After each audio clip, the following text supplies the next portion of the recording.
মদিনার সবচাইতে গরিব সাহাবী বেলাল রাদিয়াল্লাহু তাআলা আনহু লজ্জাস্থান ঢাকার জন্য শুধু একটা জামা ছিল, গায়ে দেওয়ার মতো কোনো জামা নাই।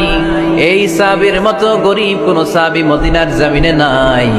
এই বেলাল রাদিয়াল্লাহু তাআলা আনহুকে বিশ্বনবী ডেকে বললেন, ইয়া বেলাল আনফিক ইয়া বেলাল লা তাখশা মিন যিল আরশি ইকলালা। ও বেলাল, আল্লাহর রাস্তায় দান করো, কারণ আমার আল্লাহর ধনভাণ্ডারের কমতি নাই। সাইয়েদনা বেলাল রাদিয়াল্লাহু তাআলা আনহু সবচেয়ে গরিব। শুনতেছেন, বুঝতেছেন? সবচেয়ে গরিব। ডাউন পার্টটা ঢাকার মতো একটা গার্মেন্ট ছিল, একটা কাপড়, এটা পেঁচায় আসতো, নামাজ পড়তো। গায়ে রাখার মতো কোনো জামা নাই, আর খাবার দাবার টাকা পয়সা বলতে নাই। ওই সাহাবীর বিষ্ণু ইসলাম বললেন, আনফিক বেলাল, বেলাল তুমিও দান কর, তুমিও দাও, দানের হাতকে প্রশস্ত করে দাও। আনফিক ইয়া ইবনা আদম উনফিক আলাইক, হে বনি আদম দাও, দিলে আমি তোমারে দেব।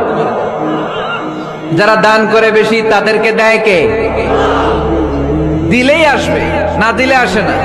আপনি দেন, দেখবেন আসতে শুরু করছে। এটাই সিস্টেম। দিলে কমে না, না দিলে কমে। সুবহানাল্লাহ পড়ে।